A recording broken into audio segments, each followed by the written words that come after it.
Horror कहानियां थी। कौन थी वो? मैं 8 महीने की प्रेग्नेंट थी और अपनी डिलीवरी के लिए अपने मायके गई थी।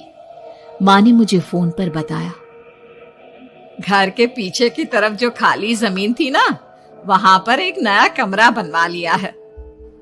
इतने सालों के बाद जैसे ही अपने घर में कदम रखा, कुछ अलग सा लगा। माँ, ये घर के पीछे की तरफ नया कमरा बनवाने की क्या जरूरत थी? अरे बेटा, घर के पीछे दूर दूर तक खाली जमीन है। तेरे पापा को कई दिनों से लग रहा था कि यहाँ पर एक कमरा बनवा लेंगे तो ताजा हवा मिल जाया करेगी। अब तो ये सब छोड़ और चल जल्दी से दूध पी ले। माँ, मैं थोड़ी देर में पी लूंगी, आप सो जाओ। मैंने दूध का गिलास उठाकर उस खिड़की में रख दिया। पता नहीं कब आंख लग गई। अचानक से खिड़की के पल्लों के खड़कने की तेज आवाज आई। दूध का गिलास धड़ाम से जमीन पर आ गिरा। जमीन पर गिरते ही दूध का रंग लाल हो चुका था। मैंने खिड़की से झांक कर बाहर देखा। चारों तरफ धुप अंधेरा था।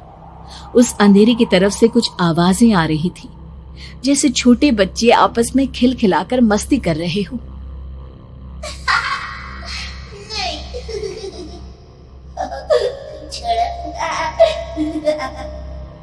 इतनी रात को इतने घनघोर अंधेरे में बच्चों की आवाज कैसे आ रही है?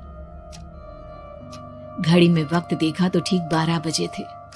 देखकर मैं सन्न रह गई। बुरी आत्माओं और भूतों की कई कहानियां मैं सुन चुकी थी। वक्त भी कुछ ऐसा ही था। ऊपर से मैं प्रेग्नेंट।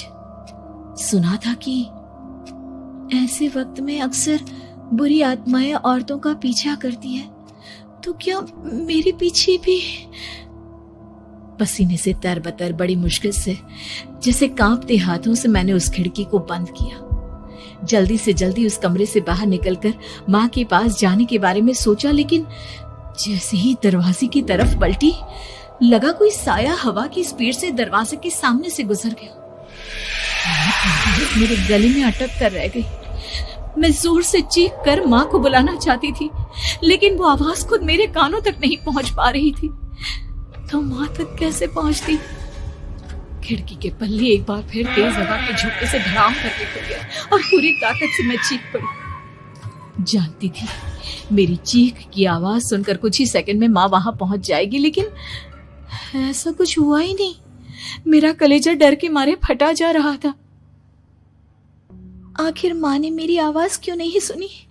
इतनी गहरी नींद में तो माँ कभी नहीं सोती। ठीक पीछे खुली हुई वो खिड़की।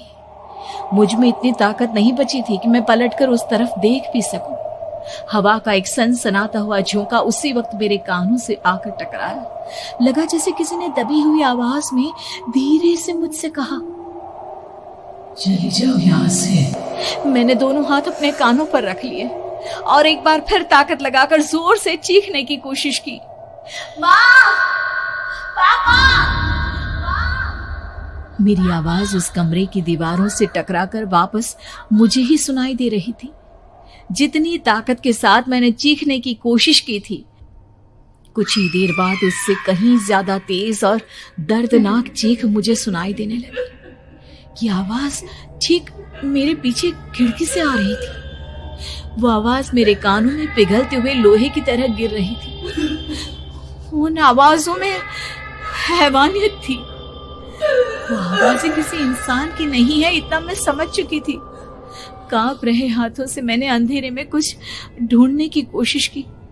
तभी अचानक मेरा हाथ बेड पर रखी टॉर्च पर पड़ा। किसी तरह ताकत लगाकर टॉर्च का बटन ऑन किया, लेकिन ये क्या? सामने दरवाजे पर 3 छोटी लड़कियां खड़ी हुई थी। उनके हाथ में स्टील के चमचमाते हुए चाकू थे। मैं घबराकर लड़खड़ाई और पीछे की तरफ हटी, लेकिन तब तक वो मेरे पास आ चुकी थी। उनकी गर्दन टेढ़ी थी और उनके हाथों के वो चाकू मेरे पेट को निशाना बनाने को तैयार।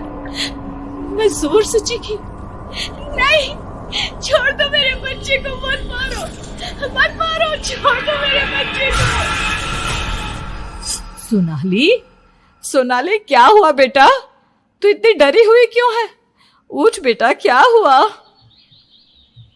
हड़बड़ाकर मैंने अपनी आंखें खोली। देखा तो दिन निकल आया था।